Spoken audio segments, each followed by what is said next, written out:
Okay, good morning, everybody. It's good to see all of you. Last week, meaning the last shiur that I gave, which was Wednesday morning of last week, for those of you that tuned in, we discussed and delved into two of the texts regarding Chanukah itself. We're still dealing with the theme of Chanukah this week, which of course makes sense and is pertinent. As Chanukah, as we know, begins this week on Thursday night. But today, rather than taking a look at texts that are directly related to Chanukah, we're going to take a look at some of the Chumash text and some of the Parshanim that are indirectly related to Chanukah. So just a little bit of a background. Very often, the medieval, the classic Parshanim and others, modern-day Parshanim as well, we'll deal with the topic of semichut parashiyot, or the juxtaposition, why certain topics or certain storylines or certain mitzvot are placed where they are. We're all aware of the fact that that is a very common and very popular method with which to view the layout in the Torah. This particular piece that we will be looking at today, which indirectly relates to Chanukah, perhaps stands out more than any other in the sense that we are dealing with a text here that simply seems to be completely out of place. We may be familiar with what I'm referring to. We may be familiar, some of us probably will be familiar, I imagine, with the Ramban that we will be going through, but I think that it is just so important and telling for our times right now, particularly this year, with everything that's surrounding Chanukah this year, Bigadol, here in Eretz Yisrael, and for Jewry worldwide. I'm referring to the Kriyat HaTorah for Chanukah itself, which is not directly related to Chanukah, and what immediately follows it. So a little bit of important background information. All of the details, as in everything you wanted to know about the Mishkan, but were afraid to ask, but didn't even need to ask because it's all spelled out for you. That's a long title. Is all presented in the second half, or maybe the last third of Sefer Shemot. In other words, Parashot, Truma, Tetzaveh, then a little bit in Kitisa, and then again, the entirety of Ayakel Pekudei is all about the Mishkan and every single detail. And the truth of the matter is, there's no real need for any other detail regarding the Mishkan beyond that point at all in the entire Chumash. Then we have the entirety of Sefer Vayikra. Then we have the opening of Sefer B'Midbar, Parashat B'Midbar, and the first half of Parashat Naso. The second half of Parashat Naso, which we'll get back to in just a moment, deals with the, not what we call Chag HaChanukah, of course, but the Chanukat HaMizbeach, the dedication ceremony for the Mizbeach in the Mishkan. In other words, it was the inaugural ceremony, for they were about to start offering korbanot on the Mizbeach in the Mishkan. And then, after that, it'd be right into Parashat Behalotecha, and we find something fascinating, and again, it seems to be completely out of place. So what I would like to do with you this morning is to go through with you the text beginning with the middle of Parashat Naso, which introduces these particular korbanot of the Nisi'im, of the princes for each particular shevet. Then just to look quickly at the text of the opening of Parashat Behalotecha about the menorah, and then take a look at the comment of Rashi and the elaborate or more detailed comment of Ramban. And the Chumash tells us as follows. This is Sefer B'Midbar, Perek Zayin, Psukim Yud, all the way through Pasuk Pei Dalet, or 84. No, we're not reading 84 Psukim inside. We're reading maybe 3 of them. And the Torah tells us as follows. This is the introductory Psukim. Vayakrivu hanisiim, the princes or the VIPs, one from each shevet offered, 8 Chanukat HaMizbeach, their piece or their part of the dedication ceremony of the Mizbeach, biyom hi mashach oto, on the day that it was going to be inaugurated or anointed. Vayakrivu hanesiim et korbanam lifnei Mizbeach. The nesiim, each one of the VIPs, offered their particular korban for the Mizbeach. Fine. Vayomer Hashem el Moshe, Nasi echad layom, one prince for each day. In other words, this is going to be the procedure. It is not going to be a one-day procedure with each one of the Nisi'im offering their korbanot on the same day, nor will it be divided up, let's say, 6 and 6 over 2 days, but rather one per day for a 12-day ceremony, Yakrivu et korbanam lachanukat hamizbeach. Now, notice I mentioned 12 Nisi'im. Well, there are 12 Shivatim, one for each Shevet, except by that point already, Shevet Yosef was divided into or subdivided into Shevet Ephraim and Shevet Menashe. And Ephraim and Menashe each had their Nasi, their VIP, their prince offering a korban. So now we're dealing with 13, but there are only 12. And you may have guessed it already. The one Shevet that was left out was Shevet Levi. Shevet Levi did not offer one of the daily korbanot for the Chanukat HaMizbeach for the inaugural ceremony of the dedication of the Mizbeach. Shevet Levi was not involved. Aaron HaKohen, Moshe, our leader, of course, Moshe Rabbeinu, were Shevet Levi. That will be our beginning point this morning. The Torah goes on to tell us, Zot Chanukat HaMizbeach, this is the Chanukat HaMizbeach on the day that it was anointed or inaugurated, Me'et Nisi'ei Yisrael. Immediately following the discussion in the Chumash, the topic of the Nisi'im, we come to the very beginning of Parashat Bahalotcha. And this is the part that is seemingly completely out of place. It doesn't really have any place, as I mentioned before, in the Chumash at all. Putting it another way, we don't need it. Everything's already been told to us about the Mishkan. But secondly, and more poignantly for our purposes this morning, what's it doing here in Sefer Bimidbar? It doesn't make any sense. Put that aside, and the Torah tells us as follows.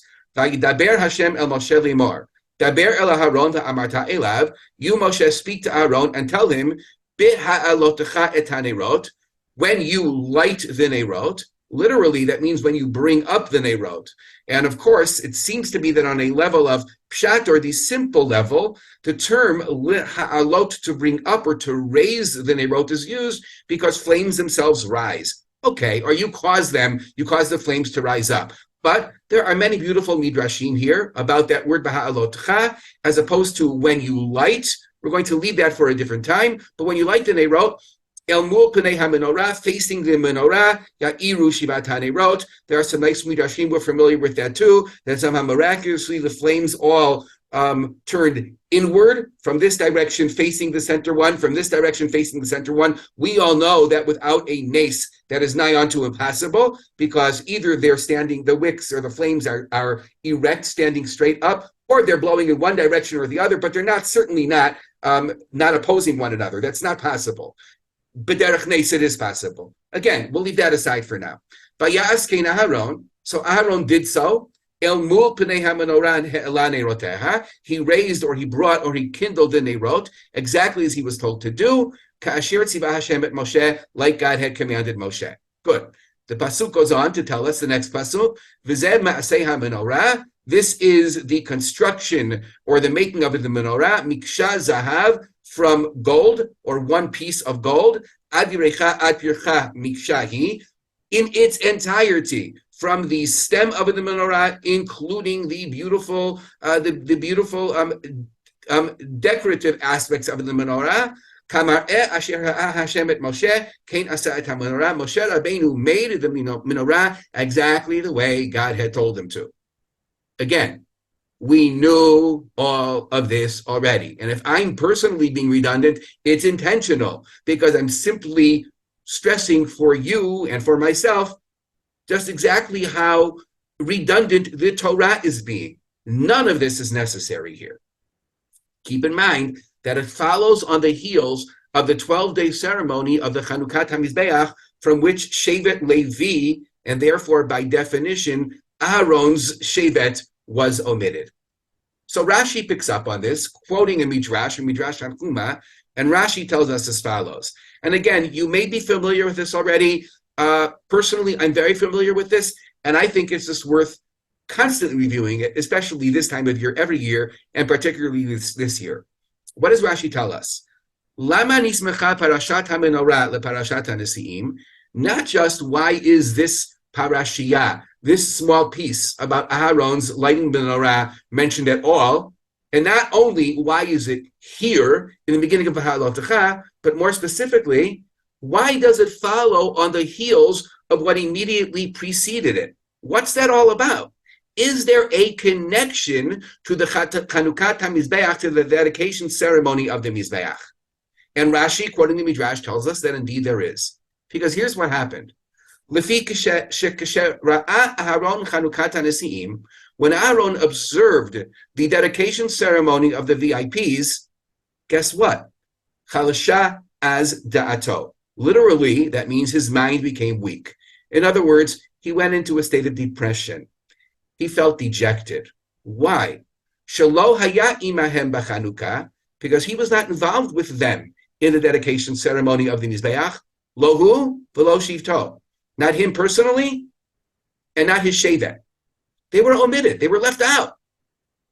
It's as if a little child in school sees other children being chosen to participate in, let's say, a play, and he's not chosen. Or in gym, not being chosen for the team in volleyball. And the child says, rightfully so, it's not fair. That's exactly what Aaron was saying or was thinking, according to the Midrash. So listen to this. It's so beautiful. Amar lo HaKadosh Baruch Hu. HaKadosh Baruch Hu said to Moshe, to Aaron, according to the Midrash, Chayecha. Literally, that means by your life, but it's another way of saying, Aaron, get a hold of yourself. The words can also mean, give me a break. I don't think that was the way that HaKadosh Baruch Hu would be talking to Aaron here, as it were, because that would not console Aaron. That would just upset him even more or make him feel bad. So rather, I'm sure God said in a consoling manner, Chayecha, Aaron, just think about this for a minute. Come on, Aaron. Is that really what's going on here? Do you really think that I or your brother would do that to you? Furthermore, Shalacha Gidolah Mishalahem. Yours is greater than theirs. Why? Keep in mind, Aaron, Arla, they all had a one-day ceremony. It was over and done. But she'ata madlik umetiv et hanerot. You have the opportunity, you get to be the one who lights the nerot, and not only that, has the opportunity to clean out the candelabra, the menorah itself in the morning. Now, how exactly having the opportunity to clean it out in the morning would console Aaron? That could be somewhat difficult, except for the fact that we know that if we clean up a space around us, then we can reuse it as well. So perhaps the cleaning aspect of it that is somehow supposed to console Aaron is that now the menorah will be ready for the kindling the following evening. But the point being is, Aaron, come on. You have the opportunity to light the menorah, and yes, to clean it out in the morning preparation for the next night, every single night, as long as there is a Mishkan. And once you are no longer with us, your children will take over. And then their children, the Kohen Gadol, will take over. It will be the Kohanim that are lighting the menorah on a daily basis in the Mishkan. And eventually, if there were to be a replacement for the Mishkan, a permanent structure, let's call that the Beit HaMikdash, then it will be your Shevet that is doing that too. So yours is greater than them. So I, God, understand that you feel badly. I get that. But look at the bigger picture. That's Rashi. Ramban comes along and he says, let's analyze this. Now, I've mentioned in my regular shiur at the OU Center itself prior to October 7th, and in Yirtzeh Hashem will be back soon. I've mentioned many times, and perhaps in these mini Chizuk shiurim as well, that everybody's born with it. I joke, everybody's born with a mission in life.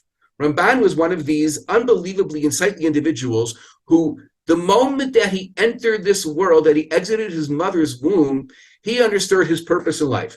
His purpose in life is to learn Rashi, to learn the Perush Rashi on the Chumash, to quote Rashi often, and then to say that Rashi's wrong, and then to give his own Perush. He does that very often. He'll say, "Aval zeh einenu nachon," that this is incorrect. He'll use very similar language often throughout his Perush in the Chumash. Here, he doesn't quite do that. Here, Ramban quotes Rashi, and he says, let's make sense of Rashi quoting the Midrash. Rather than dismissing it and saying, Rashi's incorrect, this time Rashi's right. But let's expand upon that. Let's help Rashi explain what he's referring to.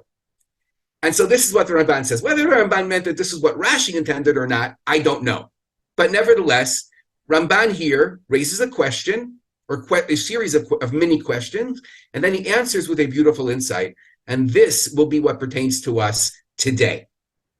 And Ramban writes as follows. First he quotes Rashi, and then he adds, "V'lo nitbarerli."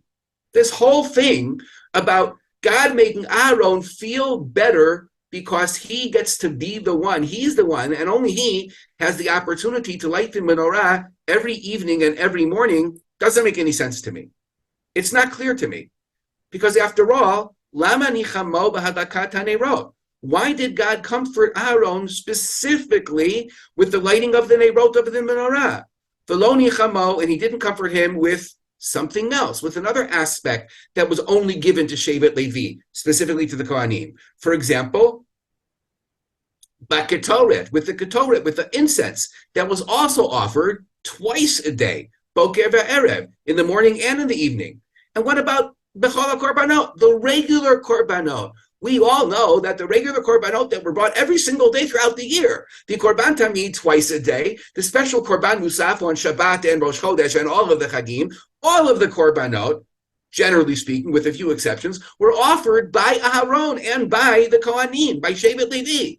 So why didn't God make him feel better with that? If anything, that's somewhere directly related. What did Aharon feel dejected about? The fact that he and his Shevet did not participate in the offering of a korban for the Chanukah Mizbeach. So why not comfort him by saying, you get to be the one to offer korbanot several times a day, every single day throughout the entire year? And what about the korban mincha, which simply means an offering of matzah or of bread of some sort that was offered, pan bread? God could have picked the greatest of all. What about the fact that when it comes to Yom Kippur, you're the one that has the opportunity to do all of the Avodat Yom Kippurim in its entirety. It all centers around you. Come on, Aaron. One day, a full half of the Korban Musaf, the repetition of the Shliach Tzibur, of the Chazarat Hashatz of Korban Musaf on Yom Kippur will be about us lowering ourselves to the floor in imitation of what you did. And calling out Baruch Shekol Avtolam Ve'ed. Come on, Aaron. Why didn't God choose that? The Avodat Yom Kippurim, asks Ramban. What about V'nichnas Lifnai V'lifnim? That Aaron, once the Mishkan was actually in its erected form, only Aaron and only the Kohanim were able to enter Lifnai V'lifnim to the Kodesh Kodashim, to the Holy of Holies. V'shehu Kadosh L'Hashem. What about the fact that he is the one who's called Kadosh L'Hashem and nobody else is? That's question number one. Question number two is, aside from the issue of why specifically was the lighting of the menorah chosen by God to comfort Aharon, as opposed to any of the other options listed, what's the reason why Aharon felt dejected in the first place? Why did he even feel badly? Because we forget, or we tend to forget, or putting it this way, Rabbi Herzog, presented it this way intentionally. I only referenced the korbanot of the 12 Nisi'im. That is true. But in addition to that, the halo korbanot gadol mishal Nisi'im, says Ramban. And he reminds us that in addition to those particular korbanot of the VIPs from each Shevet, Aaron also brought korbanot every single day of the 12 days of the Chanukah Mizbeach. Every single one of these days, Aaron also brought korbanot. It's just that there was an additional special aspect that you didn't find at any other time, not previous to and not following this 12-day ceremony. But Aaron brought korbanot all along, every single day, alongside theirs, or on the same days that they offered theirs. So why was he feeling dejected in the first place? So Ramban, to answer this question, has a beautiful insight. And he writes as follows: Aval ha'inyan ha'gada zo. The point of this midrash is not surface level. Because if it is surface level, then Rashi, meaning the midrash, doesn't really make any sense for the reasons, or falls short and is filled with holes for the reasons that we mentioned. So instead, there's more to it than that, says Ramban. Lidrosh remez mina parasha. It is for us and for Aaron to be able to deduce, to be able to pull out an allusion, a hint from this particular piece, about, get ready, Chanukah shel Neirot, the dedication ceremony, Chanukah. And remember, maybe we learned as children or maybe as adults that the name Chanukah, I'm just opening a parenthesis here, that the name Chanukah comes from Chanukah, a compound word of sorts, that they rested or they camped, meaning the war was finally over, and the Hashmonaim and Bnei Yisrael had a chance to just take a step back and say, Baruch Hashem, we survived, we won the war. When did that happen? Chanukah on the 25th of Kislev. That's all very nice. It's not the origin of the name Chanukah. The origin of the name Chanukah is the word Chanukah, which means dedication ceremony. So we had the Chanukah HaMizbeach in Parashat Naso. And in addition, says Ramban, this is to serve to Aaron and to us, the readership, as a remez, as an allusion to another Chanukah, yes, our Chanukah, to another dedication ceremony, Shel Neirot, of the menorah, Shagita B'Vayit Sheni, that took place during the second Beit HaMikdash, Al Yedei Aharon Uvanav, through Aaron and his children. Remember what we recite in the beginning of Al Hanisim, which we reviewed in detail last week on Wednesday. Bimei Matityahu ben Yochanan Kohen Gadol Chashmonai Uvanav. They were Kohanim. Ritzoni Lomar, I Ramban mean to say, Chashmonai Kohen Gadol Uvanav.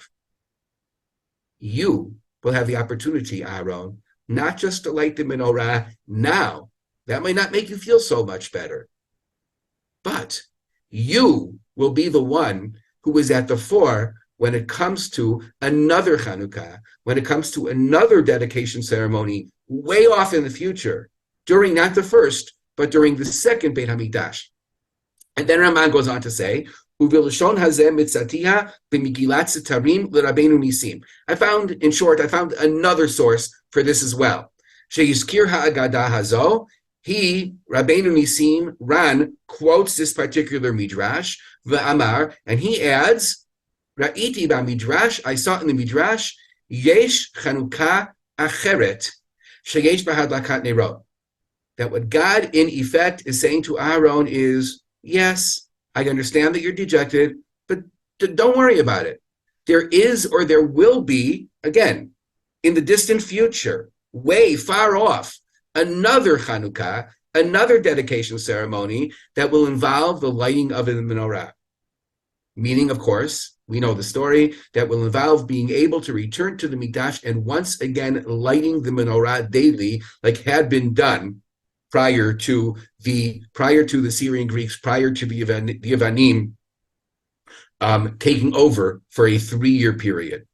Ve'ani oseba liYisrael al yedei vanecha. And I'm going to do this for Israel, God says, as it were, kiviyachol, through your children, through your shevet, nisim utishua, miracles and salvation, v'chanukah shekruya al shemam, that will be named for them. V'hi chanukat beit chashmonai. Now, it is important to mention also that in one of the original sources, and I don't recall which one offhand, discussing the name of this chag, we call it Chanukah. Chanukah is actually short for something. Chanukah means dedication, but it was actually Chanukat Beit Chashmonai. That was one of its original names, the Chanukah of the house of the Hasmoneans. And that is your Shevet Aharon. Ulefichach, and therefore, says the Ran, Hismich Parashazo, the Parashat Chanukat HaMizbeach. That's why this parashiyah, this small section of the opening of Parashat Ba'alotcha Tanerot, is juxtaposed, meaning for our purposes, it immediately follows on the heels of the end of Parashat Naso, the end of the piece that discusses the parasha that discusses the Chanukat HaMizbeach, the juxtaposition of the Chanukat HaMizbeach of then to the Chanukat HaMinorah, to the Chanukat HaNerot in the time of the Chashmonaim, in the time to come. Wow. And then Ramban adds one more piece. V'ra'iti od, and I saw elsewhere, Amar lo HaKadosh Baruch Hu l'Moshe. Ramban goes on to say that, quoting this other source, God, Kivyachol, as it were, said to Moshe, Lech emor la'Aharon, go and tell Aharon, Al tityare. This is really saying the same thing, but more succinctly and perhaps even more beautifully. Don't fear. Don't be afraid.